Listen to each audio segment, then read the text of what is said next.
So I'm out there at this camp, way out in Washington, and as I'm out there, I actually find out that a friend of mine, he was actually a former staff worker of mine that I hired at a pastor at previous church, and I'd hired him, and he connects with me and says, hey, I'm in Washington, because he married a girl from that area, and so he shoots me this text and says, hey, does this look familiar? And I go, hey man, you won't believe it, I'm actually headed up there right now. And he lives in San Diego, and so we end up connecting in this small town. And as I'm at the camp, I'm talking to these youth leaders, and I'm saying, hey, can I borrow one of your cars to go and drive and connect with this guy? And like, when I say like town, this is like a town of like 2,000 people, and that's away from this camp, beautiful camp out on the river, and just really cool place for kids. Anyway, and so I borrow this car, really nice car, to go and meet with this guy. And as I'm driving, I don't even put in the directions. I just find myself driving and just being amazed at how beautiful it is as I drive on this big river in the mountains, and I'm just driving to meet with this guy. And as I get close to this town, I realize I have no idea where he is. And so I ended up pulling over, calling, and being like, hey man, where is this place that I'm meeting you at? And now what's funny is he just said, it's down Main Street. And I went, oh, okay. Because there's like a Main Street, and then there's like 4 other streets maybe. And so he goes down Main Street. So I go, but it's interesting how I leave and I go on this journey to go see him, and I don't even know exactly the address he's at, but I'm headed over in that general direction to go meet with him. I feel like in life, a lot of times we have a general idea of the destination that we're supposed to go to or arrive at, and we kind of just like dig in and go, all right, I'm gonna go after this with my life. And it's almost like our lives are this massive Google map, and we're on our way to some destination, a destination that we either believe in or we think it's where we're supposed to kind of generally end up. And so we head in that direction, and a lot of times we don't even really know if it's for sure. We just kind of, based upon either what we know, what we've grown up knowing, what we've studied, what we've learned, whether God's in our world or whether we don't believe in a God, and we just kind of generally head in this area, this direction that we feel like would be success for me and my life and my story. And it's crazy, as I've been looking through Proverbs and going, man, what are these wisdom bombs that Solomon writes about? It's crazy. I kept reading how he talks about direction. And I keep reading over and again how if you go this way, if you do it this way, and are headed in this direction, he says this over and over again, that this will happen and that will happen. And I go, man, we need to talk about just direction. And so tonight, in Proverbs 14:12, Solomon talks about direction. And we're going to just look at what he's talking about, because these are things that he's big on. And it's crazy to me because a lot of the things we talk about, like last week we talked about pride, and it was the very thing that ended up ruining his life. And tonight we talk about direction, which is something he speaks on, and then we see something that he struggles with later on as well. But in 14:12, it says this: there is a path before each person that seems right, but it ends in death. Yes. Awesome message, Solomon. Like, way to just generalize something and just cut to the core. So awesome. So you're saying there is a path before each person and it seems right, but it ends in death. Wow. And this is like a major statement. And listen, this isn't something that he just like utters and he moves on. Like in Proverbs 16:25, he says the same thing again.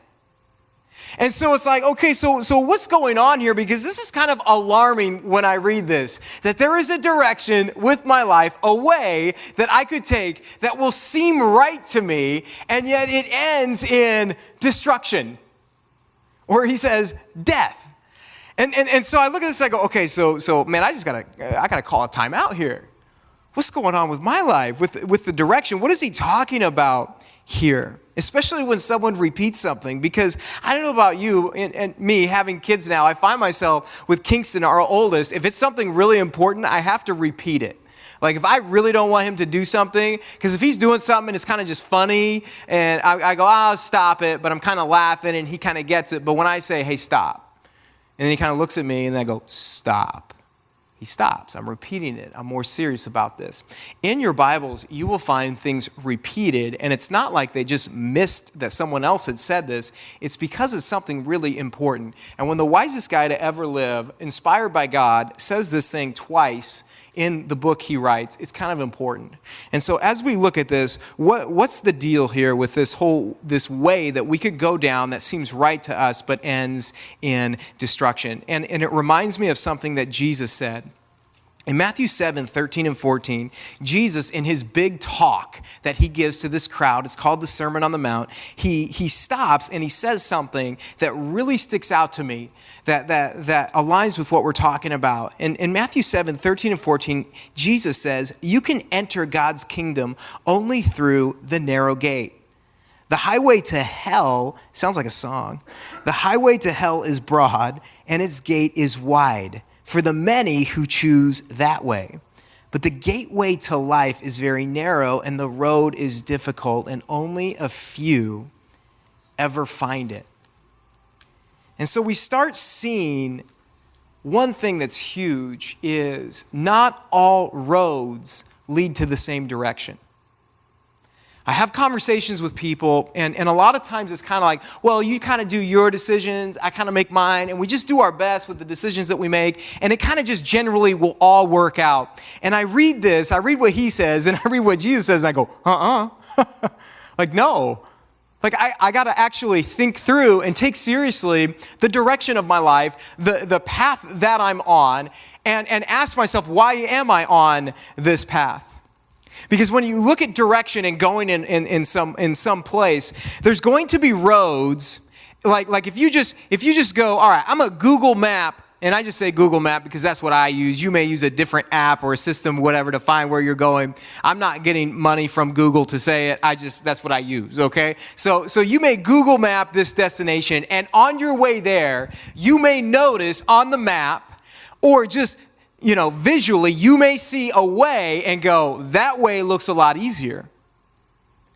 Like, I don't have to go through all this. So you just try that, right? Because it looks easier. Or you notice a way and go, well, that looks way faster. So you get off the whole Google Map thing and you take this other way because you go, man, this is faster. Or this looks easier. Or this looks more appealing. There are certain roads that you will go, man, that just looks like a better, more appealing or a safer route to take than the one that this app is telling me to go down. And when you think of our life and the direction we had, and for some of us that are pursuing Jesus, and we go, well, man, I'm trying to pursue this direction with my life off of this book, and then off of what I read about Jesus, and I do that, but then all of a sudden there's something on this journey, on that road, there's something that looks more appealing. There's something that looks a little easier. And so all of a sudden, as I'm on this direction and I'm excited, I'm going, man, I'm all in with this book, with Jesus, I'm starting to grow. And then all of a sudden, something happens. There's a job opportunity and it solves all my current problems or my current issues. So I'm like, well, there's this job. Well, it's got to be God then. I'm going to take it. Maybe there's this lady that's like showing me affection that I've never received before. And I'm like, wow, this feels pretty good. I'm going to go with it. Or there's a guy and as a female, this guy is noticing you and you've been waiting for this. You've even been praying for it. And all of a sudden someone's noticing you and you're like, oh man, this is good. This might be God. And you go for it.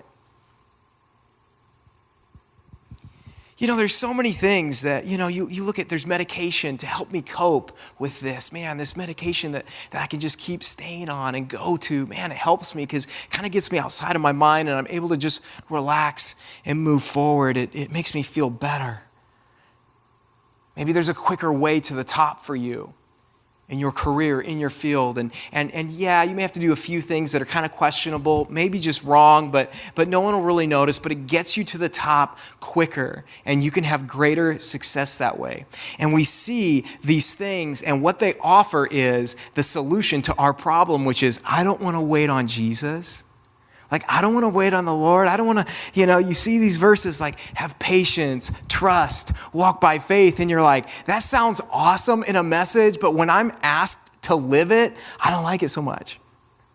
And so there's these other options in this road that we can take all along our journeys. And the question is, will we turn off the GPS, this being that GPS, and just decide to try this and go down these roads? Or will we say, no, God's got the destination. God's got that place. He's got the address locked in. And that's the way I'm going to go. Because it's crazy how many people end up at this destination at the end of their life. And I've been there because I visited a lot of people that are at the end. And it's so sad when it's like, man, there's some decisions I made, and man, Steve, they were just off. And I'm here, and I could have been here. I experienced this, but I maybe could have experienced that. And I just went with it, this opportunity or something that just happened, and it seemed easier or a quick fix. And I think that's what's really the warning here in Proverbs that Solomon's talking about, is just because something appears easy or it gets you what you want quicker, it doesn't mean it's God's best for you. And sometimes I just need to hear that because, man, I don't know, you could probably tell, I get excited. Like, I get excited about things. I get excited easy. I mean, I'm the one who proposed to my wife the second time I saw her. I mean, I saw her the first time, I was like, check, check, check. All right, let's do this. So I'm one of those that's like, all right, now we've been married 9 years, everything's good, we've got 2 kids, so relax, okay? We don't ever tell our story, though, just because then other people go, oh, I should do that. So we try to not talk about it much. But I get excited, and one of the things I have to remember and remind myself is this is a major, major warning. That jumping ahead of and taking the direction and going, I got this, God, I'm good, you keep up, is dangerous and can lead to my destruction. And it's crazy to me because, when Jesus is talking about this, it's like, holy cow, like the road is really, really narrow and very few choose it, but that's the good road? Man. And I think he knows that we all get so excited, we all get so distracted because everything in this world, I mean, it looks so good, a lot of these things, right? I mean, for some of you, when maybe you've tripped up or you've fallen or you found yourself going in a direction you had no intention of really going on, but all of a sudden you're in this career and you wake up and you go, man, I hate this. I hate going to work every day and I'm miserable. And some, oh man, and this is the saddest thing. It's like, man, I don't even want to go home because I don't like who I'm married to. Man, I can't imagine that. I mean, I kid you not. When we pack this church up tonight, I'm going to get in my car and I'm going to call my wife and go, hey, what's up, honey? How are you feeling? Can't wait to see you. But I can't imagine going, man, I don't want to go home tonight, and start asking you guys, hey, what are you guys doing tonight? You want to hang out just for a while? Because I can't go home. Yeah, I proposed second time I saw her. Didn't work out. No, but there's times we get excited and we take God's will, his direction, and we say, man, I'm going to go with the path that everyone else is taking because everyone is making decisions based upon what feels good, what looks good, what sounds good, what advances me the quickest. And Jesus says, Solomon says, be careful. Be careful. Because those roads many times take us in a destination that we never wanted to go to. The individual that let me borrow his car to go to this town and meet with this guy, he gave me this car. And this was like a ridiculous sports car. I'm like, you work with youth and you're rolling in this? I'm like, man, you're awesome. So he gives me, and he just chucks me the keys. And I'm like, And it's a stick, it's a 6-speed. I mean, I haven't driven a stick in a long time, since like college. And so I get in it, and as I put it in first, I'm like, ooh. Because, I mean, I'm in full-on family mode. I got a 4-door sedan. When we go on a car lot to look at cars, we're like, all right, what's the biggest thing you got, and what's the easiest to put kids in, It's no longer, hey, that's cool. Wow, that looks fast. Let's get it. No, it's a different ballgame now. So when I got in this car, it was like, whoa, yeah, no one's around. And so I find myself, put it into first, and it kind of jumps, and I'm like, whoa, this is different than my car. And then I put it into second, and I'm at 50.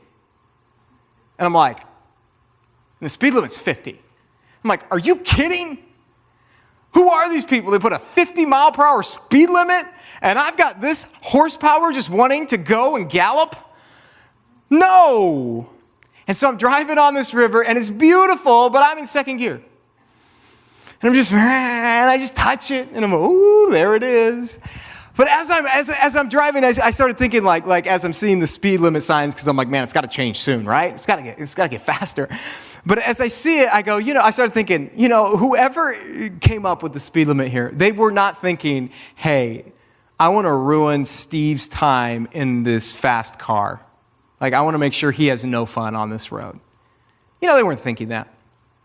They were thinking, what's a safe speed to help people arrive at their destination in a safe manner? That's what they were thinking. The text to drive, it wasn't like, oh, we want to stop people from being able to communicate on the road. No. It was, let's save some lives, because you've all seen someone coming towards you with their head down, and you're like, oh no, they're texting. They're distracted. So they came up with that. Why? To help people arrive safely and help people get to their destinations in a safe manner. And there's so many things when I look at doing things God's way where I feel like sometimes it's kind of a speed limit. Like wait on the Lord, like have faith and trust in Him. And in those moments where it's like, man, I think I can figure this out, God, if you just kind of let me do my thing. And He's like, no. That's designed to help you arrive at the right destination in a right manner, so that you're there and you experience it to the fullest. And it's just a perspective change, and that's hard for me. I've talked before. I used to grow up, and they had. Well, I used to grow up. I don't grow up anymore, but they had these books growing up, and I think a lot of you remember them. The Choose Your Own Adventure books. You remember those? Where you could read, and then it would you had multiple options of what you wanted to do, and then the book would go in that direction. I loved those books, and I love doing that with my life. I love having control. And so it's in these moments that I read verses like this that I go, God, I got to release that. Because man, my route, my direction, my destination, it's not going to be the place I'm supposed to be. And I want to be where He wants me. And he continues this thought in Proverbs 2:8. He says, He guards the path of the just and protects those who are faithful to Him. So the route He calls you to take, this route in life, so to speak, He's already researched it. His way is better than the apps. There's this cool app that Lindsay was showing me called Waze. And it's just awesome. It knows the traffic, and it reroutes you the quickest way, wherever city you're in. And it's crazy because when you do things God's way, it says right there that He guards the path and protects those who are faithful to Him. In other words, He knows the traffic patterns. He knows where the jams are in the traffic. He knows your vehicle's maintenance. He knows how much gas you have. He knows how good or how bad of a driver you are. He knows how bad the other drivers are or how they're driving. And He takes all this into consideration. And then not only does He take that into consideration, He walks the route first to make sure it's safe. We were headed to the airport yesterday really early, and it was cool. We were driving by this train tracks, and there was one of those vehicles that I don't know what they're called, but they go down the tracks before the train to make sure there's nothing that's obstructing the tracks so that the train can go through smoothly. That's what God does in our lives when we do it His way. It's amazing to me that he goes before it and he says, all right, Steve, here's the direction, go down it, and you're going to have to trust me. You're going to have to be obedient to me. You're going to have faith. But as you go down this road, Steve, I'm not going to just hang you out to dry. I'm actually going to go before you and I'm going to clear any of the obstacles that are in it that are going to take you away from my best for you. It's crazy. And yet, remember, this is the narrow way and very few choose it. And he says, I'll go before you and do this. I'll walk that route. And not only does he walk the route and all this and make sure everything's good for me to go, but then it says something else. It says he will guard and then protect me. In other words, he walks the route and does all these things, but then he protects me. He goes before and then he goes with me. He makes you invincible. You're like, well, something happened to me. Well, invincible to his plan. And this just blows me away that the God of the universe has this incredible route for me to take in life. And he's designed it, and it's going to be amazing, and it's going to be fulfilling and rewarding, and all these things. He's going to go before me as I pursue him. But then also he says, Steve, I want to walk with you, and I'm going to protect you as you go on this journey. You know, it's crazy to me because as I think about all the different traps and the things that happen, and as I even think about as I was driving that fast car, and I just kept thinking, Steve, go faster. Just go faster. No one's around. You don't even live in this state. Like, just let it loose. You know, and all these things, I think, man, you know, I could have done that, but then I would have totally blown by this town and missed the destination. And I just want you to think about it this way, because I think a lot of times I hear talks about the direction of my life and how if I do things God's way, it'll work out. But I want you to know something that many times I walk away going, man, but God's way doesn't sound that great. Listen, God's way does not mean you end up at your destination and you go, yay, I'm a Christian. No, when you get there to when you get to the destination you're supposed to be at, God's way is amazing. And I can't even describe it to you. The only thing I can relate it to is the fact that I know I married God's best for me and I love her. I know that I've made decisions for me that had short-term satisfaction and felt good, but in the end there was guilt, there was shame, there was regret, and there was damage and baggage. But I also know the difference when I have made decisions for God and done things his way and what he's done, and it's amazing. And I don't sit here like, man, like when people say, what do you do? And I say, I'm a pastor, you want to talk about like an awkward moment? Like they just look at me like, oh, I'm sorry.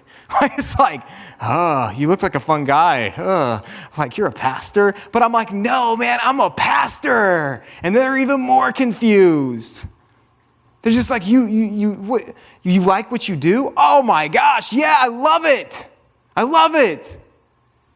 Sometimes it's like, man, God, really? Thanks. But I love it. I'm so fulfilled doing this. And God in his fun and sometimes to me, sick and twisted way, he goes, hey, Steve, I'm going to make you a pastor.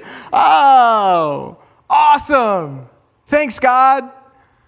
But it is crazy. You go on these journeys with God, and when you take it and go his route, sometimes you do things and you go, well, this doesn't really make sense to me, or I don't even know if I'm really gifted at this. Some of you are in jobs right now you had no desire ever to be in, but you're in them, and God opens some doors for you, and you're like, it's crazy. I love it.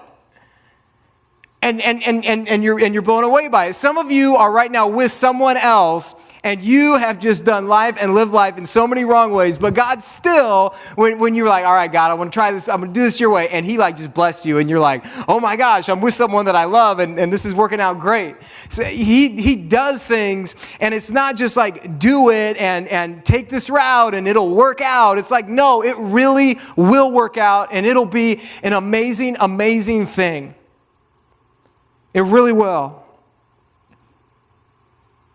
Because this book has these promises and in them, and it's hard because I think sometimes we'll like, okay, Bible, you say this, well, I'm gonna hold you to this, and then we start doing our thing, and we're like, all right, I'm pursuing the Bible, but then we start doing some of us and pursuing our things, and it doesn't work out, and then we're like, well, the Bible said that this would happen, but it didn't. Well, if you do it God's way. And I think sometimes we get so caught up in I'm just going to run, and then I miss the opportunities, I miss the moments where God says, hey, we're going to go this way now, and you're blazing the trail, and you miss it. Please go his way. That's my challenge. Please go his way and watch what he does with your life. And in Proverbs 20:24, he says, the Lord directs our steps, so why try to understand everything along the way? I love that verse. The Lord directs our steps, so why try to understand everything along the way? My father was driving my family yesterday morning to the airport. And as he was driving, we're late, and I'm just thinking, could you drive faster, please? I think I even told him, I'm like, can you just go faster? Because I'm starting to stress. We got 2 kids here, and like, I need you to go faster to get to the airport. God bless him. He went a little faster. He even hit a raccoon, okay? That raccoon met Jesus yesterday, okay? But anyway, so he's taking us to the airport. I look at him like, man, you got to go faster. I mean, I get it. It's early. Do you want me to drive? But can you go faster? And then as he's pulling into the city where the airport is, he takes away, and I look at it and I go, this is not the fastest way. Like, why are you taking this way? Oh no, this will work out. Okay, that's great. It's going to work out. But why did you take this way? I'm like, this isn't the fastest way. So now you're not driving as fast as you can, and you're now taking a slower way to get us there. And I'm starting to stress and freak out that we're going to miss our flight. I feel like there's so many times in my relationship with Jesus where I act like that with him. Where I'm allowing him, I'm going down his road, but I see what's happening and I go, hey God, could you speed my life up a little bit? Hey God, my career really seems to kind of be just kind of ho-hum right now. Could you maybe kick in whatever you were going to do like now?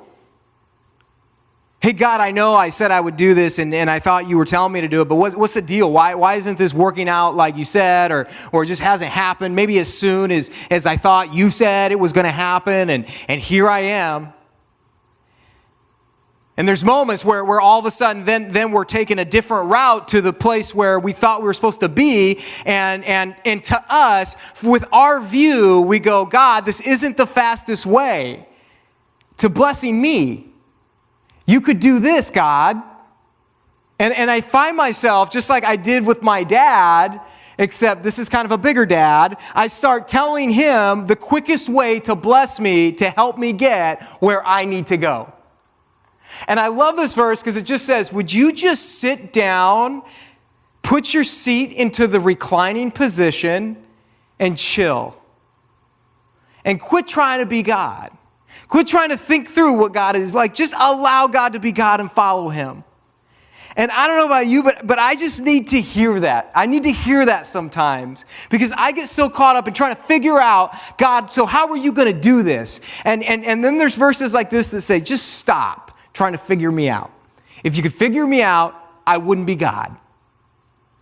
And I sit there and then I read these other verses how, in Hebrews 11:6, how it's impossible to please him without faith. And I go, oh man. And then 2 Corinthians 5:7, we walk by faith, not by sight. And I go, oh, there it is again. And I see these verses and they say, listen, it's not about what you can see. It's about taking that step out there and just saying, I'm going to go your route, Jesus. And that is so hard for me. And I think it's hard for us because I want to see what this foot's about to step into. I don't want to just do this. And God says, no, listen, I've got this amazing ride for you, but listen, it's going to be impossible to experience it without faith. And so I think for some of us tonight, it's just, how are you living your life by faith? What direction are you on? And are you taking it in the way that God's going to say, hey, let's go? Or are you just trying to figure him out? And he's like, just stop. Just trust me. Just do it my way. And then he kind of ends this whole thought in Proverbs 22:6. And it says, direct your children onto the right path, and when they are older, they will not leave it. And Ephesians 6:4 says something similar. But I look at this, and it just says, lastly, pass on this legacy of taking the narrow way. Pass on a legacy of taking the narrow way. And I don't care if you have kids or don't have kids. You can make such a difference into the next generation by living a life where you're going, I'm going to go the narrow way for Jesus and take my life in that direction. It's crazy the kind of impact you can have.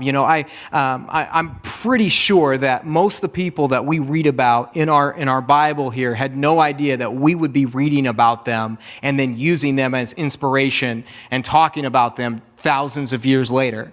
But we are. You have no idea the ripple effect God can do with your life. And it's crazy to me, and this is big for me right now in this moment, just because this whole week I was speaking to junior hires. I don't have a junior high child. So it wasn't like I was up there and my kid was there and I'm like, get your life together. And I'm like looking at him as I'm talking to everyone. It wasn't one of those things, but it was an opportunity for me to go and to talk to these kids. And it was so awesome for me because as I'm watching kids who, I can't even tell you what junior hires are going through at this age, in this day and age in the world. It's crazy. It's nothing like what I went through. But the stuff that they're going through and then to see them just like stand up and receive Jesus and then go. And at one night I said, I do this talk on addictions and things they're caught into. This is the junior high age, and the room empties out of all these kids going to these counselors all around the room to just get things right and to share things they've never shared before and to open doors into their life for Jesus to redirect their lives. And to see that, oh my gosh, you guys, it's amazing. It's amazing. It's bigger than just us saying, oh, I'll just get on this road. No, he wants to do something. He wants to have a ripple effect with you. And it was really cool for me because I look out and one of the counselors that's leading one of these junior high kids to Jesus is a kid who now he's out of the army, living life. He was in my youth group. And it was so cool because once again, he's not my kid, but God used me in just a small way to have an impact on him. And now I see him leading this kid to Jesus. And I'm looking at this just going, well, God, you're pretty awesome, man. It's pretty cool when things happen your way. I'm not sitting there going, man, God, thanks for making me a pastor. Wow, your route really is boring. No, it was amazing. And I just want to encourage you, whether you have kids or not, it really doesn't matter. This isn't just a verse for parents. This is a verse for all of us to think, how are we going to help this next generation learn about Jesus and follow and pursue Jesus and let them know that it's okay to take the narrow road because everyone else is telling them to take the wide one. God wants to do that. If you do have kids, lead your family. If you know kids that have no parents in their lives, help them out. Reach out to those kids. And lastly, just as we shut this thing down, what direction are you headed in right now? Who's leading you? Are you cutting corners? Are you willing to take a narrow road? And it's crazy. God invites me to get into this car with him. Stop playing God with your career. Stop playing God with your family. Stop playing God with your life. And I just want to encourage you, because some of you just need to pull the car over. Some of you need to just open your Bible again. It's been a long time and you haven't really been reading it. Some of you just need to talk to God again. Some of you need to turn around. The hard thing, the easy thing when we talk about a car is you can usually turn it around when you miss your destination. It's really hard in life sometimes. But some of us just need to turn around because we find ourselves tonight going in the wrong direction. Some of you have someone else driving your car. And God says, man, they're in a seat that I'm supposed to be in. And we just need to say, hey, can you pull the car over? I got to put God in his rightful place. Why do we hate directions so many times? Why do we want to figure it out? Because we do not like to humble ourselves, do we? We like to be in control. And God says tonight, let me be in control. And the wisest guy to ever live says, listen, if you allow him and go down his direction that he has for you, the route that he has for you, it will lead to life and it will lead to an amazing story. But if you decide to get in the way and to take what is appealing, what is easier, be cautious. Because now you're taking the reins back. Let's let go. Let's let go tonight. Let me pray for us. God, I just want to ask you to forgive me for so many times choosing to take my life in the direction that makes the most sense to me. That's the easiest, that avoids conflict, that gives me what I want sooner. Lord, I just pray that I would be open-minded to you. I pray that I would be locked in to you, that I would be obedient to you, and allow you to be God of my life. And Lord, right now, I pray for just some of us that have found ourselves in situations that don't align with the direction you've asked us to go on. I pray that we would just take a second tonight, pull the car over and have a conversation with you and just say, God, I give it back to you.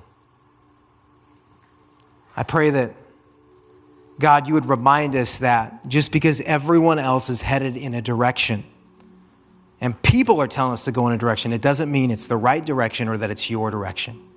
And Lord, as I read these verses and I think about how it's a narrow way and very few choose it, God, I want to be the very few. I want to be on that narrow road. Just make that and define that, Father, more for me. And for individuals here that, God, are just seeking you right now, I pray that you would open their hearts and their minds to the road that you have for them, that it would excite them, that they would know that this isn't about a God that wants to make our lives miserable or boring, but a God that wants to open it up and do more than we could ever ask or think. You're so worth it, God. And so I thank you for just allowing me to be on a journey with you. In Jesus' name, amen.